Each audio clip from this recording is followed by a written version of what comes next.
The video starts with the beginning of the movie, and he's just like, bam, look at how cool it is, the sound, the visuals, it's so good. And then he goes on to praise how good the communication skills are in the movie, and how good they are at filling the screen with interesting things to look at 53 seconds, and he says, despite being a blatant advertisement, the movie pulls an equally blatant fuck you to the studio and the corporatism thereof. So I looked up their stuff and I found out they actually only have one stop motion team, the Lego team, and one animation studio, Animal Logic. Animal Logic is a well-known, fantastically talented team who aren't overly numerous and all typically love their jobs. They aren't robots in the name of the company. They're quite far from Lord Business's totalitarian monopoly, who, under his condition, has no need to follow any code of ethics or morals whatsoever. When Octan makes a movie, they do it alone. They do it with the money of the people who they control, and whatever they make is the only thing that people can watch. Animal Logic is a VFX company among thousands of CGI studios who could have been chosen to do this movie, and Animal Logic happens to have been chosen because they were seen as either particularly skilled, or because the price was right, or because the timeline was the best, or it could have just been a fortunate coincidence that there happened to be a connection leading to a mitigation of the necessity to search for any other studio. Or it could have been a combination of all of these things that was quite fortunate for them, the producers. Point being that the US president didn't send armed men to shut down the Lego movie when its profits weren't being promised to be sent to the great leader, because that's not how capitalism works. But I'm getting ahead of myself. I pointed out in the original recording, Lord Business has infinite robots doing the same menial calculations infinitely, whereas Animal Logic is a small studio of individuals who are all specialized in different things. And all those specialized in the same thing help each other or work in different projects to get more work done. They're all differently talented, giving the company a robust diversity, which is a natural phenomenon of capitalist ventures. Lord Business's Octan is a purified monopoly in a purified monotony. Only robots, all doing basic monotonous tasks. This is the hollow shell of a post-capitalist society that has been corrupted to its own demise through authoritarian intervention and totalitarian state idolatry, not a healthy, unimpeded, free market economy. Just after that, about a minute into the video, he said, throughout the movie, corporations... He pluralizes it incorrectly because there's only one corporation. Anyway, he says, throughout the movie, corporations are treated like the unspeakably evil entities that they are. He immediately moves on from this apparently self-evident fact. Now, why are corporations seen as evil? If we look at the living conditions before businesses were able to be founded by anybody and compete with anybody, there were a lot fewer people living in much worse conditions. After the Enlightenment and Industrial Revolution, the Western thinkers of Britain and America came to the conclusion that it was self-evident that all men were born equal and should be considered sovereign to their own rights. After this mentality shift from the feudal mentality of I was born into a particular class from which I will never escape except with fantastically amazing luck, all of these countries opened up free trade and the market to anybody who's willing to participate in it. What followed was immense prosperity, the likes of which had never been seen in all of recorded history. It was a Cambrian explosion of ideas, products, and services that brought to the common man things that kings couldn't have dreamed of, and brought to the beggar conditions that he never could have dreamed. In fact, many were pulled out of poverty despite the massive increase in population. The surplus population problem that existed in England, that exists in A Christmas Carol, disappeared when a free market economy was embraced and the poor policies were altered or abandoned. Marxism Unmasked from Delusion to Destruction by Ludwig von Mises.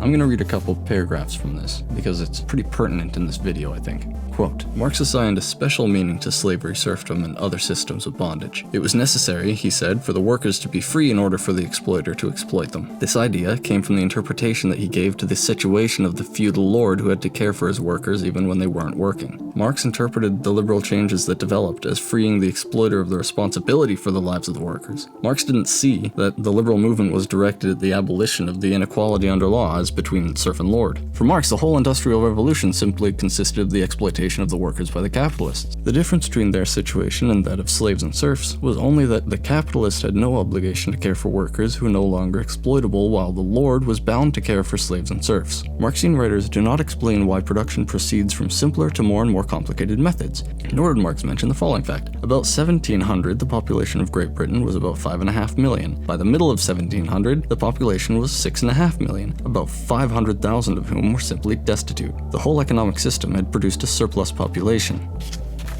The old economic system in England couldn't cope with the surplus population. The existing system of guilds and other monopolies in the existing industries made the expansion of industry impossible. If capitalism had not provided the means of sustenance for these surplus people, they would have died from starvation. It is not true, as Marx said, that the improvements in technology are available only to the exploiters, and that the masses are living in a state much worse than on the eve of the Industrial Revolution. Everything the Marxists say about exploitation is absolutely wrong. Lies.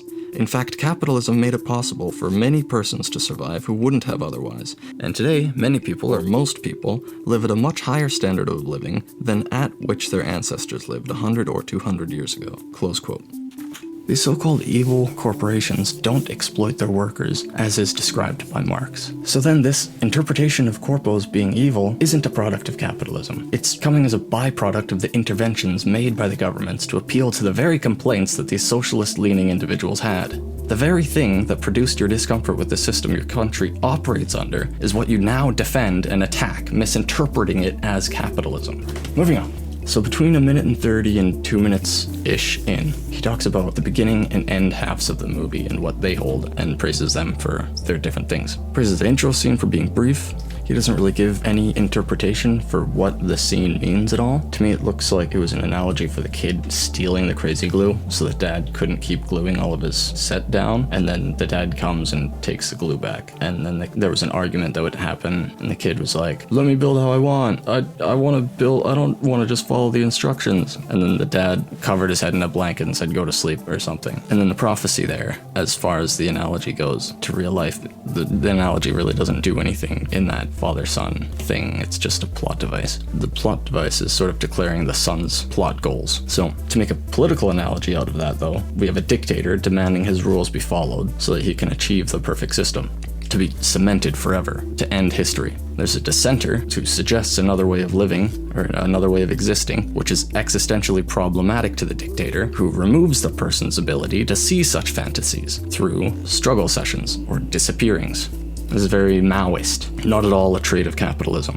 To analogize the prophecy, one day, the prophecy says, one day a talented lasso fellow, a special one with face of yellow, will make the piece of resistance found from its hiding refuge underground. And with a noble army at the helm, this master builder will thwart the craggle and save the realm, and be the greatest, most interesting, most important person of all times. All this is true because it rhymes.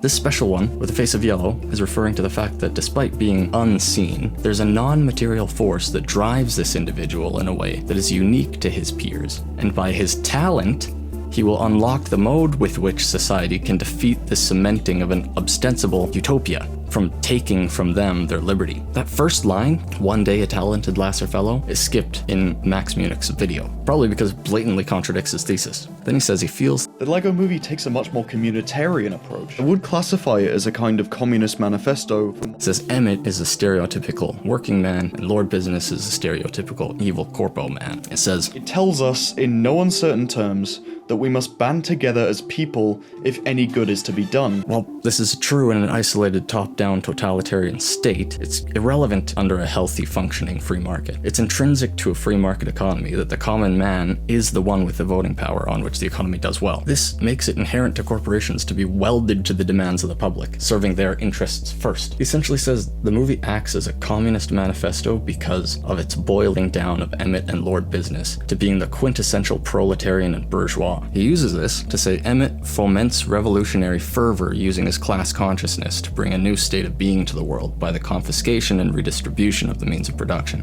And he says, This is not to say that the movie thinks problems will cease to exist once our society is more equal. Rather, collective ownership is the only way a society can be organized morally. collective ownership, however, is impossible to achieve. Yet funnily enough, it is the exact solution that all socialists hold. However, it's fundamentally flawed because they'll have no method of calculating which method is best to be employed, and when, and where, and using what resources, and by whom, and how much, and the manpower necessary, and so on down the supply chain. The result? Well, we can look at the most thriving socialist economy ever to exist, modern China. Wherever you go there, you ask for a food, you ask for a product, you're very often going to hear the word mayo. I don't know how to pronounce it, but that's the word. You'll hear it a lot.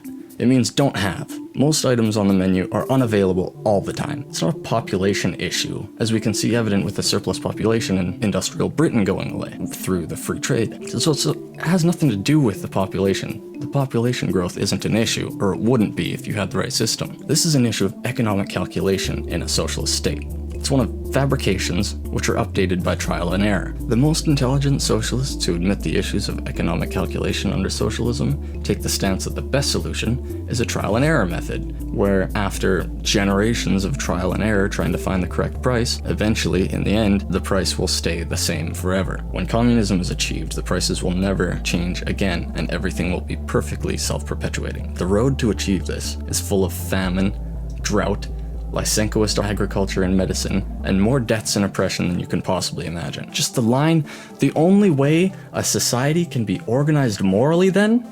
Complete and total lie. It's also relevant, I think, to compare charity in China to America, or the pollution of big business in China compared to America, or its tolerance to free thought. All of these problems come from interventions from the totalitarian communist state, and they wouldn't exist under an unhampered free market economy. Under the false economy, the false utopia, society is based on lies. The philosophies building the philosophies were flawed themselves, but their combination was so contradictory in itself, the introduction of their combination was a lie. So the communist society is one that is not just based on lies, but it's based on lies which were based on lies, which then propagate lies, and then propagate the propagation of lies. This is a system, he claims, is the only one capable of achieving moral organization, and yet the outcome is so utterly unmoral, many would use it as a basis for the definition of evil. For example, look at charity. In socialist states, it doesn't exist, because it can't. The state is responsible for redistributions.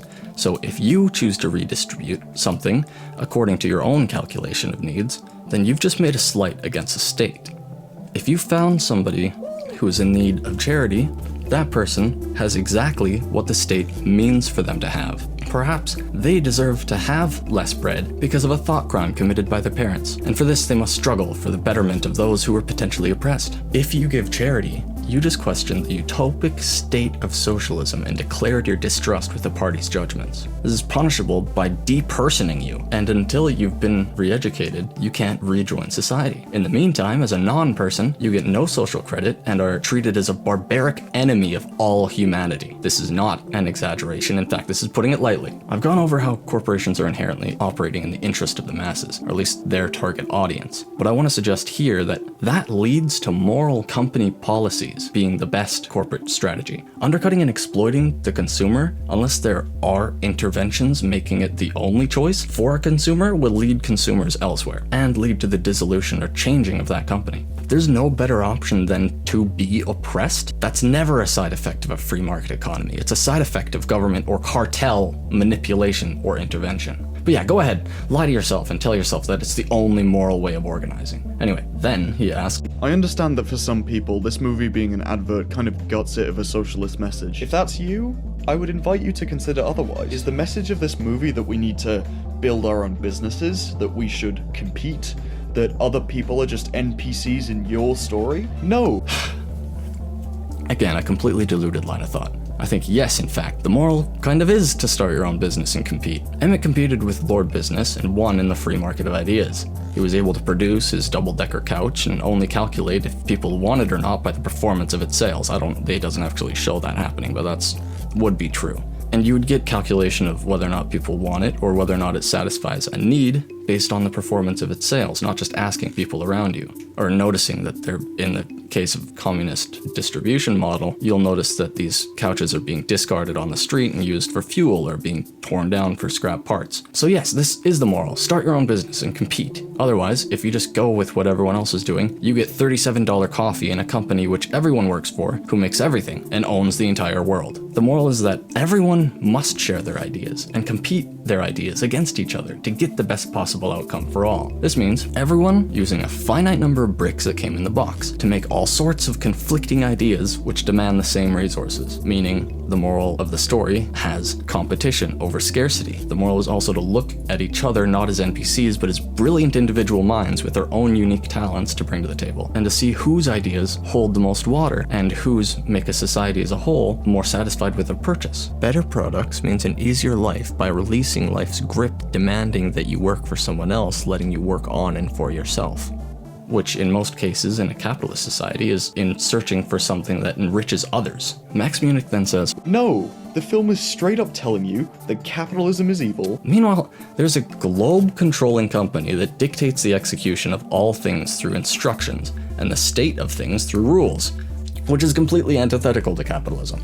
Then he says that the world is for everyone, and we must work together to build a better one. And I absolutely agree. The way to determine which person should have access to which resources should come from his particular ability to accomplish that task. We need to accomplish this assessment. The only method discovered in human history of accomplishing that assessment is using a medium of exchange, namely money. In order for all these things to be accomplished, we have to agree that particular people have sole usage rights over the means and goods necessary for production. This means property rights are intrinsic to calculating who is more capable of accomplishing societally beneficial tasks, making a free market economy necessarily a universally community-positive social structure when there is no authoritarian intervention in place, especially by use of aggressive force. Then he compares the Socratic paradox, I know that I know nothing, to I know that I am not special. Very Marxian comparison because it's dialectically synthesizing a truth to a lie. Well, it's Hegelian anyway. The lie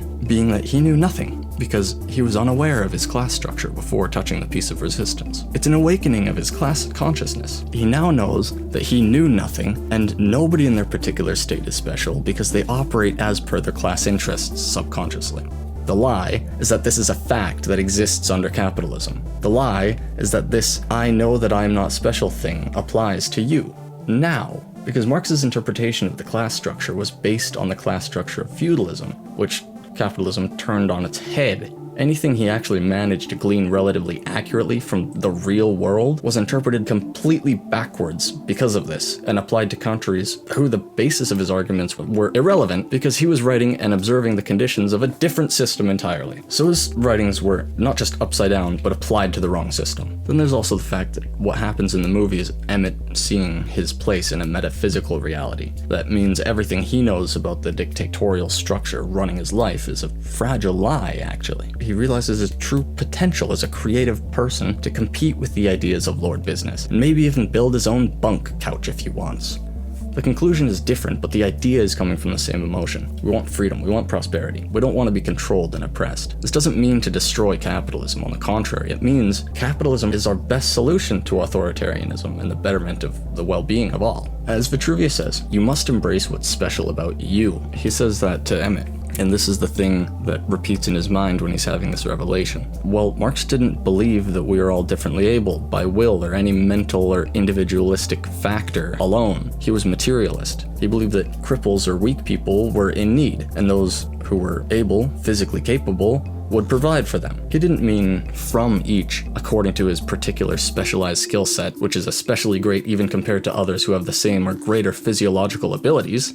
He also didn't mean that now that you're enlightened with your class consciousness, suddenly your ideas are able to be unique to you now, and you can have free will of thought, unbridled by best interests. Rather, he thought now it's your enlightened class interest to bring about the social change. So me arguing against this shouldn't be possible, according to him. Emmett becomes enlightened, at least a little bit. The vision he has shows his eyes opening fully for the first time. Emmett, however briefly, experiences reality for what it actually is. That, of course, being the world around us humans. This is not just metaphysically materialistic, it's dialectically materialistic. Marx believed through dialectical materialism, we could achieve communism after socialism, post-capitalism. He thought that that was part of the structure, is that it would go through feudalism, go through capitalism, go through socialism, and eventually achieve communism. All we needed was the next circumstances in the world which would manifest the right tools to bring the right societal change, which will inevitably bring communism. Being unable to argue against the people who disagreed with him, he just identified their class and said they can't see truth because they're bourgeois. Though Marx and Engels themselves were also bourgeois, thus starting the trend of Marxian socialists attacking their contemporary critics with projections that they themselves are guilty of and could be criticized of. Marx was Hegelian. Hegel was an alchemist. He believed that you could use alchemical techniques to bring about new societies through the understanding of the universe holistically. And the way to accomplish this knowledge was this Hegelian adulteration of the Greek dialectic. So in ancient Greece, the concept of the dialectic is to use competing ideas to come to a more accurate conclusion of the nature of things. The beginning of the scientific method of peer review, basically. Hegel, being a Hermeticist, believed that there was a divine true way of knowing the universe and that we could all come to know it. And he believed that he found it because he was also Gnostic. Hegel claimed to have the eyes of God, literally. Quotes. He claimed he knew, finally, the way to bring about the end of history through the accumulation of God's knowledge. For God to finally come to know himself as the universe itself. The dialectic was reappropriated for Hegel's process of achieving holistic conclusions. When you mix this alchemical hermetic Gnosticism with a deep resentful angst over society for not providing you with the positions of intelligentsia that you feel that you deserve for having put in all the work of the education system, you get a Marxian philosophy. And Marx thought this dialectic should apply to the material world rather than the ideas of man, since those ideas are, according to Marx, exclusively according to their material body and their interests assigned to them by their social societal class. So Emmett's discovery is supposed to be dialectically materialistic, because the piece of resistance turned out to be the antithesis of the Kragle, not only being able to close the glue, but affecting Lord Business's personal ethics thanks to movie magic. Well, Marx doesn't describe precisely how the antithetical tools to bring about change in the material world actually come into being. However, he did say that he thought Hegel was wrong, that ideas took precedent over the material world, so it couldn't be by a man, at least not directly, so the conclusion that any reasonable reader comes to is that Marx expected the tools to simply manifest themselves, just as fully cooked chickens were to float into the open mouths of the blissful communists, magically, from the conditions of the time. And his theory actually kinda does apply here, because it's a world that's a reductionist analogy to the real world, and through metaphysical magic and contrived coincidences, the main character finds the antithesis to the Kragle. But the biggest problem in it operating under Marx's theory is that this piece of resistance is actually really, literally just a small part of the Kragle, which is crazy glue, a product designed by a man who capitalized on his ideas and provided something that the market was in want of. The same product that's causing the fear of cementing in the movie. The Lid actually doesn't do anything to the plot without the mentality shift of Will Ferrell toward letting his son play with his Lego. And honestly, how long can crazy glue even last without a lid on? It would have dried up anyways, so the lid kind of is irrelevant. I think if the writers actually wanted there to be something truly dialectically materialistic, they would have made it so that, I don't know, maybe as people are being cemented down, some new tool, nail polish remover, maybe, revealed itself to alleviate the oppressed class of its burdens, that manifests itself out of the conditions of the time. And this new material tool would appear out of the circumstances of the metaphysical superstructure, which would be the kid grabbing his mom's nail polish remover to save his favorite Lego pieces or something. So the moral that we should embrace our individual ideas would remain, but applying the dialectical materialist solution to real life doesn't work at all. It all relies on magic. And even with movie magic, it doesn't do that because it's not a Communist Manifesto. So just after writing that rant, I went back to continue reading The Anti-Capitalistic Mentality by Ludwig von Mises, where I started the second chapter, a few paragraphs into which Mises says, "The doctrines of Marx received approval simply because they adopted this popular interpretation of events and clothed it with a pseudo-philosophical veil that made it gratifying both to Hegelian spiritualism and to crude materialism. In the scheme of Marx, the material productive forces are a superhuman entity independent of the will and actions of men. They go their own way, that is prescribed by the inscrutable and inevitable laws of a higher power. They change mysteriously and force mankind to adjust its social organization to these changes. For the material productive forces shun one thing, to be enchained by mankind's social organization. The essential content of history is the struggle of the material productive forces to be freed from the social bonds by which they are fettered." Close quote. So if Marx believes that these material productive forces, these tools, are driven by their own mysterious superhuman power, then that means that it's not by the design of man that these tools come into being. So the lid of the crazy glue, literally being part of the crazy glue, it has nothing to do with Marx's philosophy. It isn't dialectically materialistic because it's part of the same thing. It was made by the guy. It was the same tool initially. It's not like it's a new thing that's being discovered. And it's not like it would do anything that wouldn't happen without it being there in the first place, so it's just wrong. Anyway, Maxmunich then says that gaining consciousness is a meta-reference to one of the true intentions of the film: make children class conscious. Make children class conscious. And honestly, because of children having a less potent separation of fantasy and reality, they would have a hard time separating the corporate structure displayed in the Lego movie and their interpretation of corporations in real life. Given that the main drivers of their current interpretations are commonly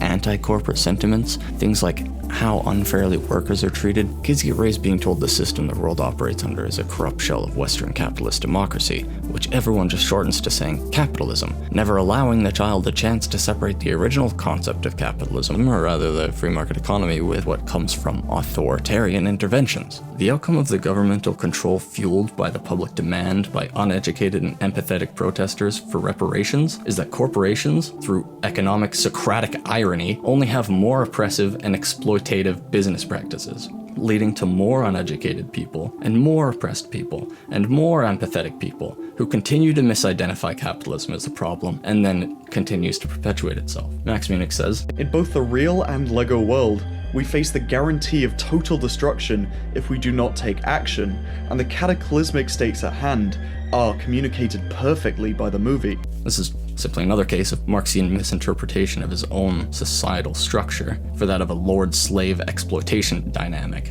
He's just wrong about the world in ways that I've already covered, so the only place to agree is that if we become complacent, we don't stay creative, and we don't stay actively competing with each other, we all start agreeing and complying and conforming, then we very likely could become a monopolistic corporatocracy.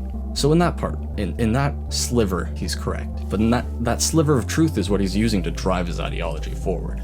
Okay, back to the analogy of Lego and real world. Lord Business is the kid's dad. Whenever the kid goes downstairs to play with the Lego, his dad makes sure he's building by the instructions and only gets to pretend to be a construction worker to help dad complete his collection sets. The son wants to build freely and doesn't care about the instructions. In Emmett's world, Lord Business will put you to sleep if you don't follow the instructions. That analogy is directly on the nose in both the authoritarian but also the other father-son analogy, where the father's putting his son to bed because he messed with his one thing wrong and he didn't do it how daddy said so. There's a right and a wrong way. Lego gave us these perfect sets and they're not to be adulterated. Everything within the instructions and nothing outside the instructions. We also see in the streets of Emmett's world banners. And the banners have demands on them, and a rule number listed. The rules are things like, don't play in the street, no chewing gum, don't touch my stuff, Rule 182. To a child whose fun is being dictated as fun within the lines, the son sees his life as being controlled by a totalitarian dictator who demands that any happiness will be found only within his rules alone.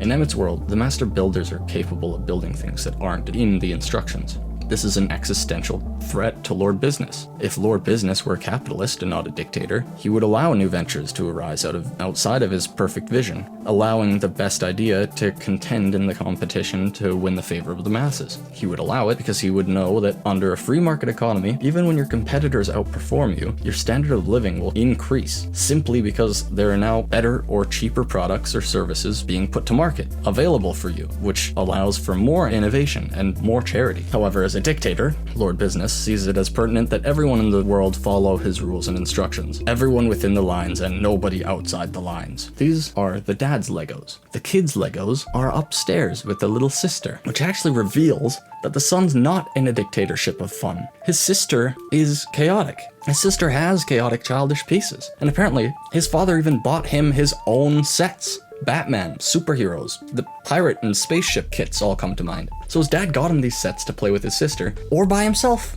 But he doesn't want to play with her. He doesn't want to play by himself. He doesn't want to use his own pieces. Well, now the entire analogy is shifted into a conditional analogy attached to a singular character within the narrative that's dependent on his false interpretation of the scenario because of his own actions and choices to not use his own property. And the story still plays off of his incorrect interpretation of his conditions. He has the choice not to go mess with his dad's stuff, but he chooses to go do that. He's bringing himself into a place where someone else owns all the stuff. He's revoking his agreement of the private rights of ownership because he resents his neighbors. To avoid that, he should have tried to cooperate better off the bat. And I mean, the dad could have been nicer, but that's the whole point of the story, so they need these flaws. The evil world Maxmunich criticizes in the movie is the exact goal of communist globalists right now, so it's the society that I think his ideology is working toward, thus continuing the trend of Marxian philosophers failing to realize that they're projecting. He doesn't seem to honestly understand capitalism, or even communism, in the slightest, but he can parrot information that he's built pseudo-functioning patterns of thought off of to viewers in a way that paints a compliant, conforming, and class-struggling proletarian. That's where I'm ending this.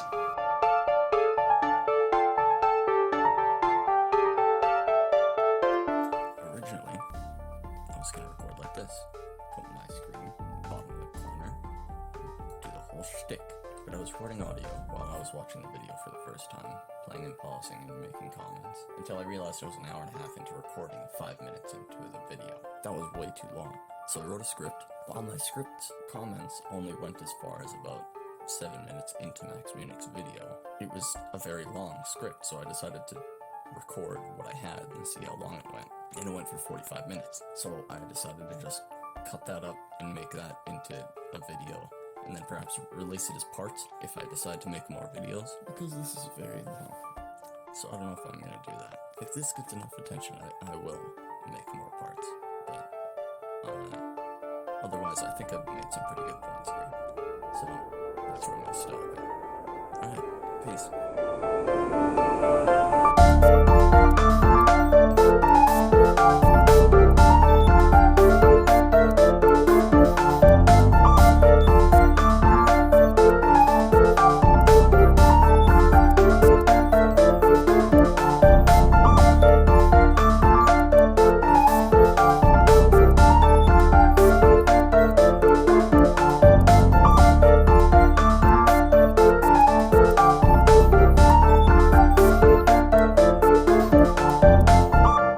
That's about it, as the moist man says. Alright, if you're communist, fuck you.